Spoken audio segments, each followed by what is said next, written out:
welcome to the Health Marketing Collective, where strong leadership meets marketing excellence. I'm your host, Sara Payne, a health marketing strategist at Umbrella Communications, and I'm bringing you fascinating conversations with some of the industry's top marketing minds.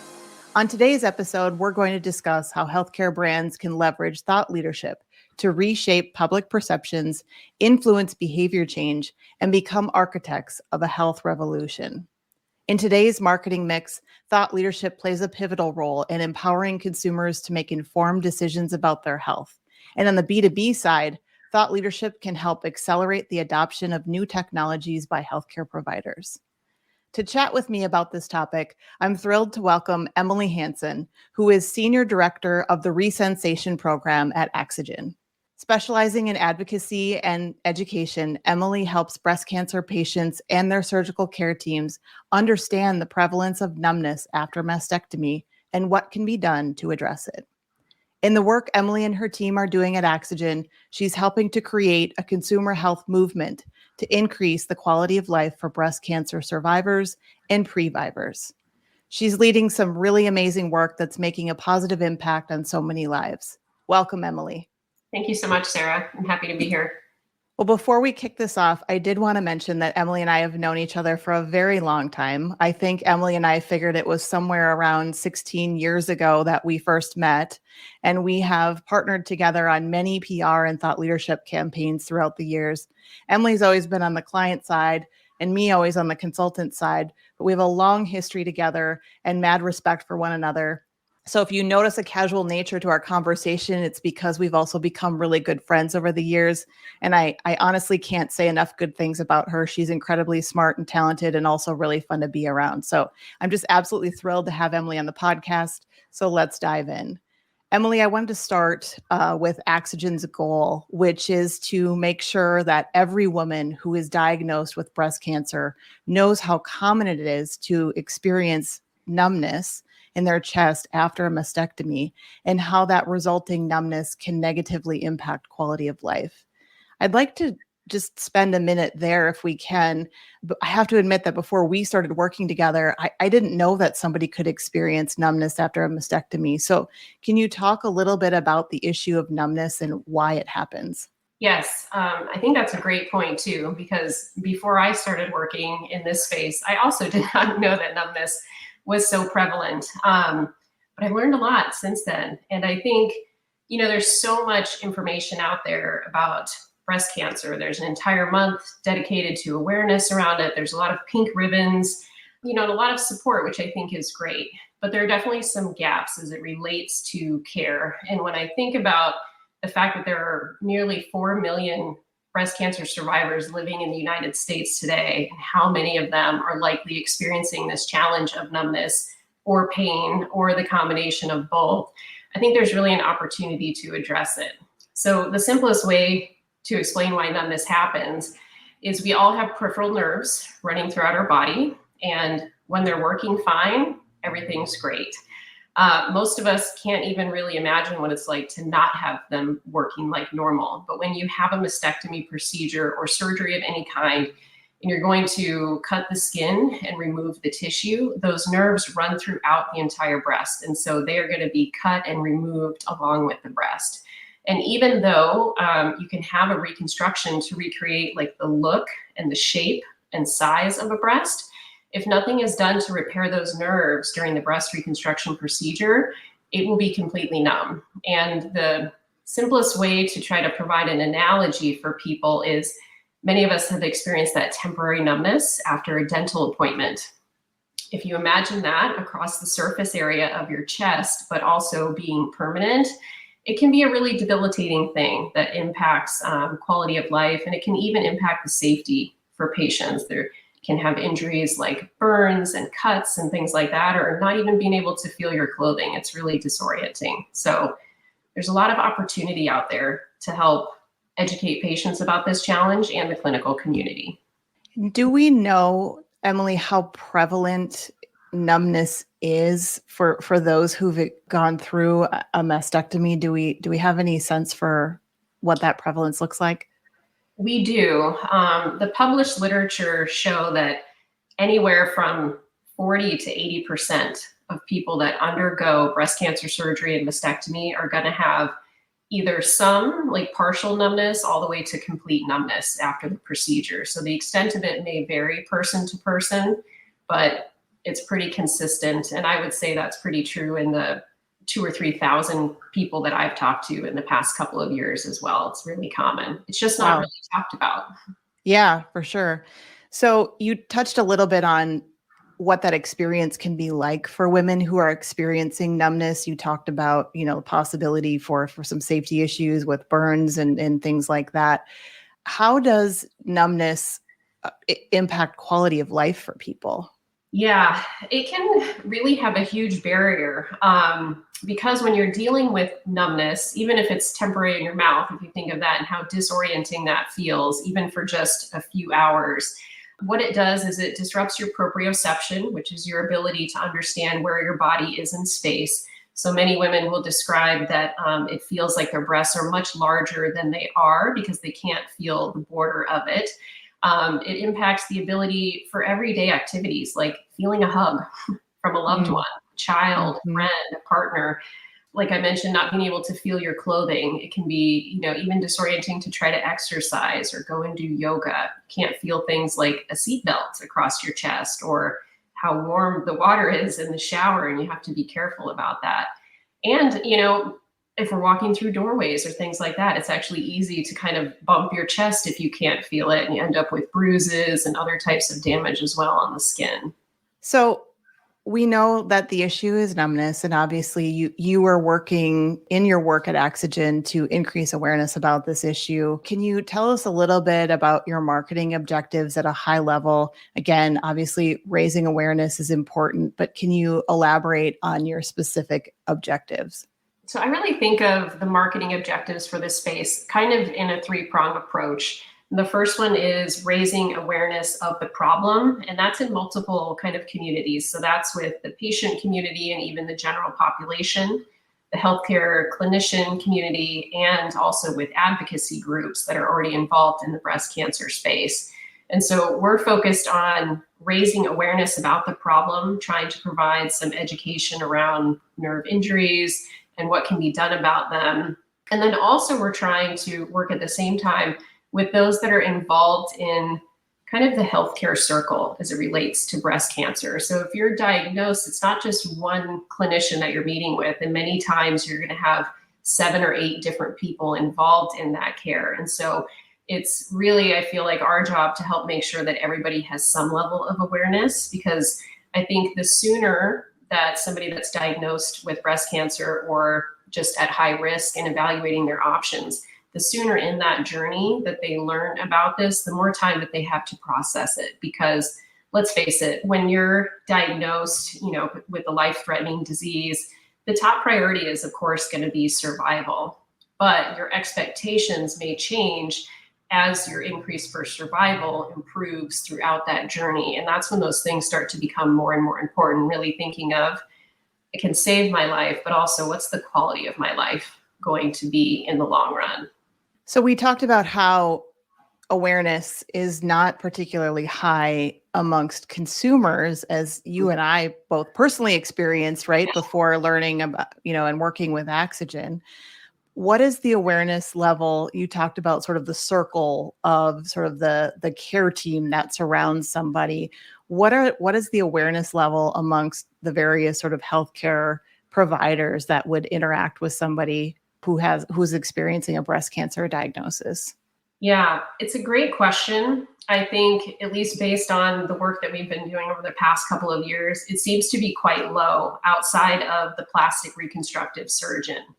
And there may be several reasons for that. Every group has their own kind of specialty training, so they're not all going to be focusing on peripheral nerves. And then I also think part of it has to do with the patient journey.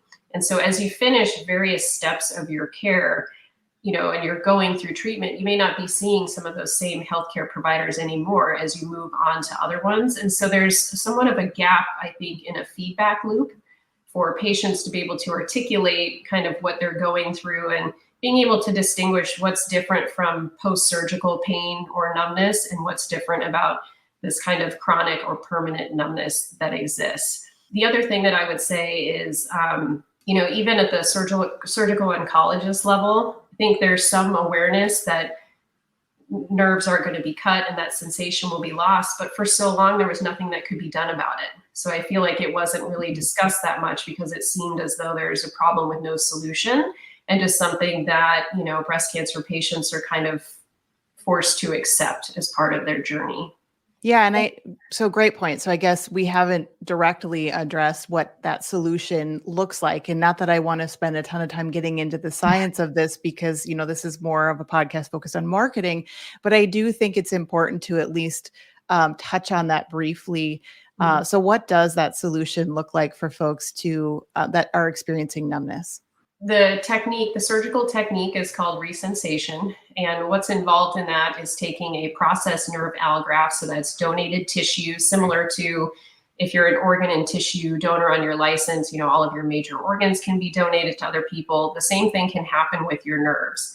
And Axogen, the company that I work for, is focused on peripheral nerve repair. And they've developed a process to cleanse those nerve grafts to remove any genetic material, but keep that important structure intact. And that's what's so important. So that nerve allograft really serves as like an extension cord between the nerves that are cut in your breast tissue. And so a plastic reconstructive surgeon is going to go in during the breast reconstruction surgery and surgically reconnect that nerve graft to the nerves in your chest. And then over time, your nerve can regenerate through that nerve graft, potentially restoring the signals back to your brain so that you get the messages that you're feeling in your chest.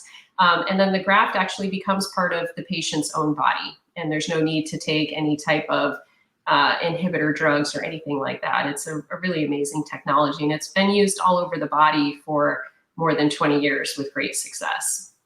So fascinating. Thank you. Thank you for sharing that. So you talked a little bit about, again, the audience and this sort of circle of care providers that will surround a patient. You talked about the plastic surgeon. Really kind of the awareness is highest amongst that group because they are then the ones that are doing this reconstruction surgery and then the allograft surgery. So I'm probably going to get the terms wrong here, but that would be their job. So awareness is highest there. But this is a classic example, Emily, of health marketing where there's so many different stakeholders that have different awareness levels. And then therefore the messaging, right, and the strategies that you need to deploy are going to look very different depending on who your target audience is. So as you guys look at your marketing program, do you sort of prioritize B2B over B2C, or do you see them very equal to one another when you're looking at your overall marketing mix? I think currently we're in the stage where it's all equal opportunity education. So we're trying to educate general consumers at the same time as we're trying to educate very focused surgical specialties. And we do try to focus on different parts of the message to those audiences and how we deliver it, because, this can be a very technical and complicated discussion with people. And if it's too much information at once or too hard to digest, I think people have a tendency to just tune it out because it's like, one more thing with a lot of information. So we focus on telling stories using patients, either who have had the resensation surgery and they can talk about their experience and their recovery, and patients of all different types that have had different types of reconstructions, different age groups. I think it's really important to be broad there. But we also focus on working with some of our clinical partners to be able to help them share through their voice to their peer audiences. So we're specifically working with breast surgical oncologists, and those are the ones who are performing the mastectomy procedure. And even though they're not doing the resensation technique, their contribution to that process is really important in terms of how they perform it. It's almost like making sure that the artist is going to have a nice as canvas as possible for the reconstruction. So we really try to teach them about the problem and make sure that they're aware of it, and then educate them on some of the basic nerve anatomy in the breast and how to collaborate with plastic surgeon partners. And then on the other side, we're also working with some of the plastic surgeons to educate their peers, those who are on the forefront that have been doing this procedure for 5 years or 10 years, sometimes longer, and sharing their experience in their community and helping to get more people to understand what that problem is. You've been running an awareness campaign for a few years now, and can you talk about which activities you found to be most successful in achieving your objectives? It's a combination of a lot of the PR work that we're doing to get education out to multiple different types of outlets and have, different ways of telling the story, bringing new voices in. And then we also do a lot of direct to patient type of education. So we have a website called resensation.com.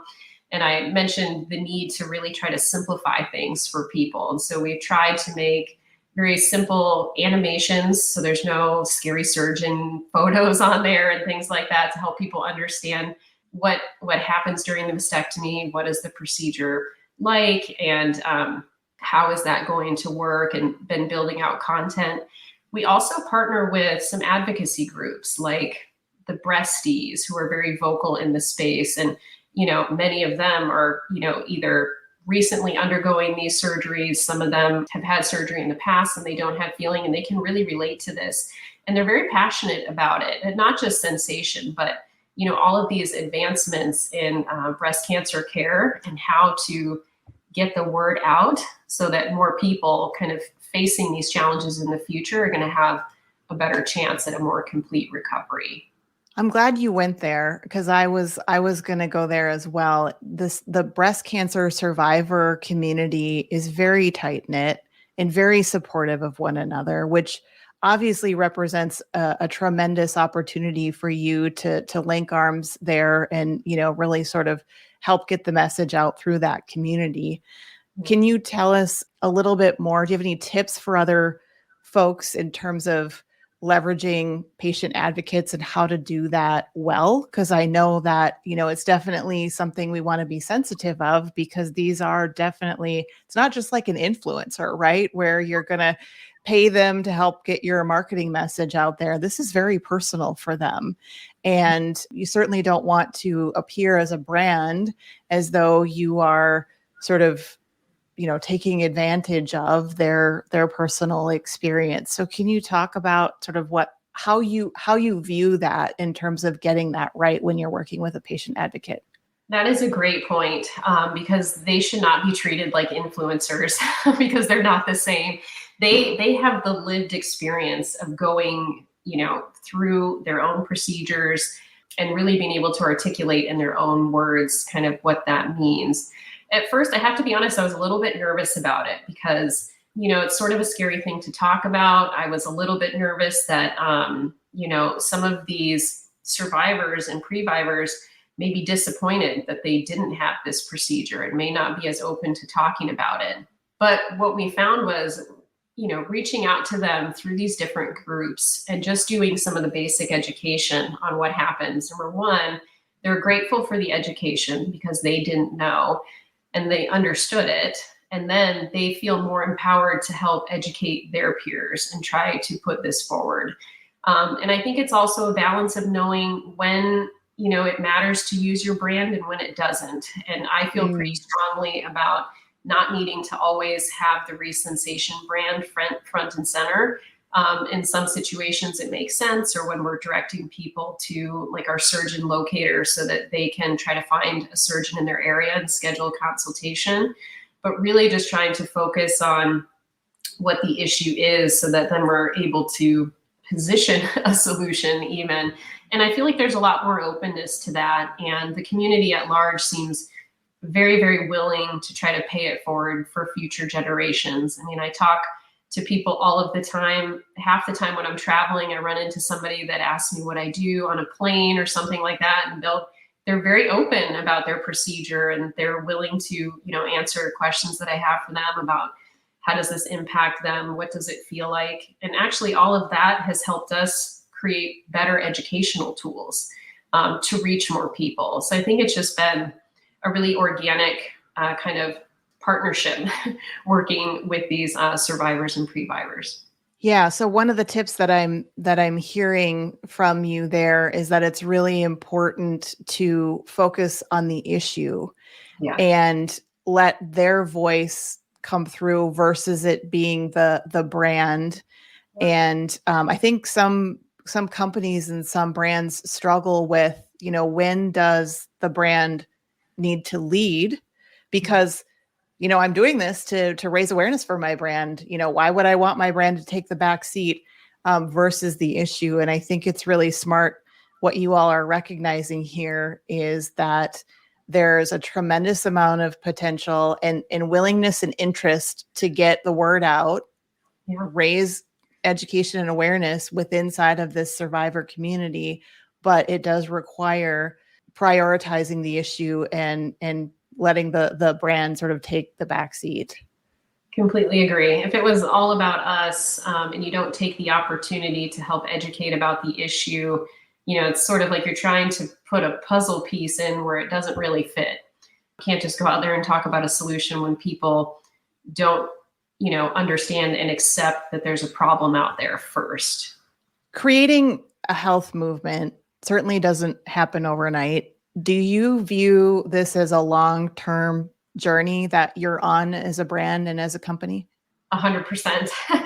I will say sometimes it's a bit of a challenge, with executive leadership and helping them understand how the PR and media strategy really fits into the overall commercial plan, because it isn't just a short-term thing. It's not like you can just get, a few placements here and there and pat yourself on the back and say, great, the word is out, we're done.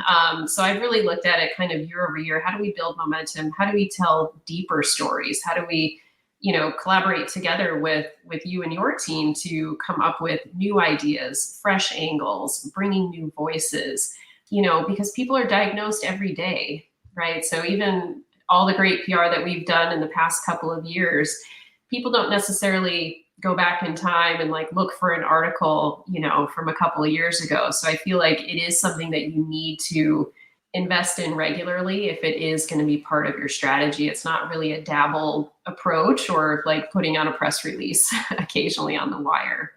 Yeah.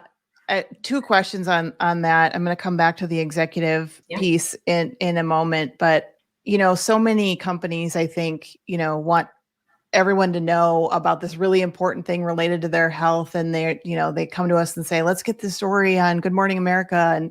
And some people think that once you've gotten that sort of big national story, which obviously helps, does a tremendous amount to really help raise awareness in a big way. But it's almost as if then they think the work is done and that you've made it. What do you think about that? I mean, it sounds like you think this is about building momentum and continually beating that drum. A placement on the Today Show or Good Morning America is great. I sort of equate that to like an EpiPen. It's like it gives you a great adrenaline boost, but maybe you're going to get 20 minutes life out of it. And so you have to think about what's the rest of your plan, whatever your maintenance plan is, even if you're thinking about it in the realm of your life, what's the actual diet? What are the things that you're doing consistently? That seems to be a theme across all types of things, is that consistency is sometimes the most important. It's not that everything, needs to be as big of a hit as like the Today Show, right? But continuously being out there, being front and center, I think is so much more important and helps you build momentum. And we've seen that also translate into search engine optimization on our website and things like that. So it all kind of works together. It's like an ecosystem, as opposed to just chasing those sort of quick highs, which to your point are great, but sometimes they're few and far between, and there's so much happening in the media all the time. It can be hard to even fight for those opportunities really regularly. Yeah, so I was going to ask you what evidence you've seen that the movement, this health movement and awareness around numbness is growing. Again, executive teams want that evidence that this work is paying off, that the money investment you're making in raising awareness is paying off. Can you talk a little bit more about the evidence that you're seeing? And obviously it sounds like the sort of layered approach to increasing awareness has helped boost your results in search for folks out there who might be looking for solutions. What else are you seeing? It's amazing to me. So it's just 5 years that I've been in this role and looking at the change in the trajectory over time. I mean, we've increased our organic and direct traffic on our website more than 1,000%. Wow. which is pretty incredible. We also look at things such as what is the time spent on our website, so looking at average view time, and then of course conversions. So we're trying to see how many visitors are looking at the surgeon locator and also calling people from the surgeon locator. And we can certainly tell that's working. I can also tell just in how many more procedures are happening. So I think those are all really good indicators that it's working. We're also seeing some other things that are a little bit more anecdotal, but surgeons that I may have met 4 years ago that didn't really believe this was an issue, those surgeons are now coming to us asking to be trained on the procedure because Wow. patients are asking about it. And if they don't offer, those patients are looking for someone else who will. So I think that's, probably some of the most compelling evidence that you can have, even though sometimes it's a little bit harder to quantify. We really are seeing success continuing to work the plan as we're doing. Yeah. So these metrics that you're mentioning, both, more specific qualitative metrics, but also the anecdotal ones. I'm sorry, quantitative metrics, but then the anecdotal ones as well. Are those resonating with the executive team? Do they look at that, right alongside you and the marketing team and say, yes, this is a success. This is what we want to see. They do. And I think I've made a direct habit of when we share our PR wins, right? All the impressions and things like that, and then sharing what's actually happening kind of simultaneously is really important because they don't necessarily know what it means to say that, in 5 years we had more than 650 million impressions. They're like, I don't know what that is, right? And that's not their world. That's okay. So I try to make it more real for them and be able to translate that into, how many opportunities people have had now with all of this work to learn and many times be, touched by the information more than once. And then how that's translating into what's important to us. And we can tell people are actually searching resensation by name, which I think is great. A couple years ago, there wasn't any searching going on at all for anything with like chest numbness or breast neurotization or anything like that. That's really cool. It sounds like you're really do a thoughtful job of bringing your marketing metrics alongside of business impact, business performance, and that it is resonating. I think that sometimes, executives might agree with you that they want the long-term investment. We were talking earlier about, is this a long game? Is this a journey? Yeah. And it is a long-term investment. They might agree to that when you're talking about the annual goals for the program. But, there's certainly that pressure to demonstrate kind of immediate impact on business growth, whether it's monthly or quarterly. So how do you keep the executive team honest and allow the organization to stay focused on the long-term goals when there's also this pressure for short-term performance as well?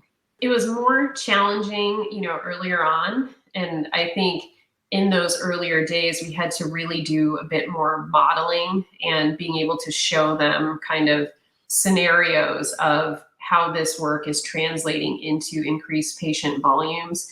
We also work to communicate this even with the surgeons that we work with so that their understanding of how much more traffic is actually coming to them that they didn't even realize, like coming from the locator.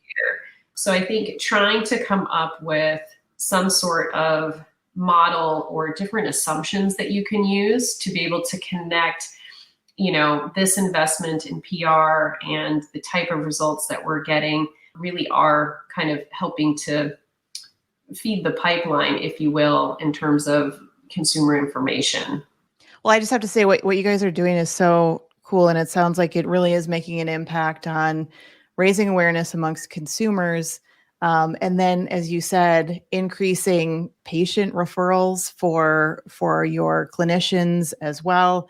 And the executives are definitely seeing the impact as well. So kudos to you and your team for all this work that you're doing on an ongoing basis.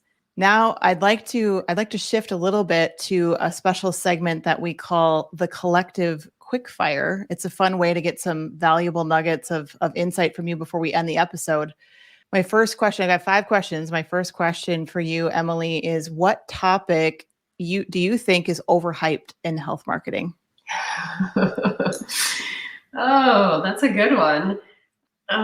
It's going to kill me to say it, but I mean, to me, just in general, it's the social media.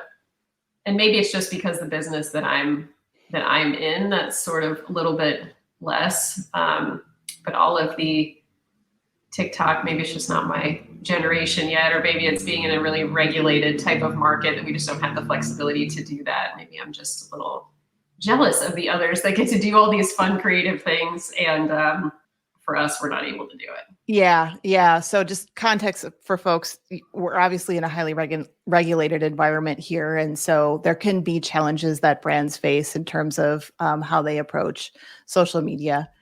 Next question, what do you outsource versus what do you keep in-house? We do outsource our PR and media, of course, and then also some of the creative work with the agency that we do. I feel like our brand aesthetic, has a really good feel. It's really strong. And so when I want to create new tools or resources, I want to call on them because I'm really looking for continuity in that brand. And to me, it's worth it to do that. Leads or awareness, which one reigns supreme for you? It's awareness for me, because I think that's what you have to really focus on before you can just start counting like lead generation. And this one we've already touched on, but I'm going to ask it anyway. Short-term results or long-term investment? For me, it's all a long game. I don't do anything for short term, but I also feel like, trying to change a standard of care in healthcare or any space, you have to be willing to play the long game. It's so rare just when you think of, the speed that everything moves. Social media and those things move fast, but when it comes to legislative change and, how many people it takes to really create a movement, it's all about that long game. You gotta buy into it. Last question. What's the best podcast episode or book on either leadership or marketing that you've consumed recently? I know you do a lot of traveling, so. I'm always a fan of the Gallup podcast. It's near and dear to my heart. I feel like they, have great research-backed information, and they have great leadership and coaching webinars, podcasts, and you can definitely find me tuning into those, trying to always get some new nuggets of information. Yeah, that's a great one. Well, thank you so much, Emily, for joining me today. I really appreciate it. Where can listeners go for more information about the Resensation program? I know you mentioned the URL earlier, but if you could repeat that again, that would be great. Of course. You can find more information at resensation.com. We have lots of educational animations, tons of information to make it easy to understand, and a surgeon locator if you're in a position where you might need to find somebody near you or know somebody else that may need to find somebody. Awesome. So many great insights today. If you all are feeling inspired, please do us a favor and subscribe wherever you get your podcast. Thanks for being part of the Health Marketing Collective, where strong leadership meets marketing excellence, because the future of healthcare depends on it. We'll see you next time.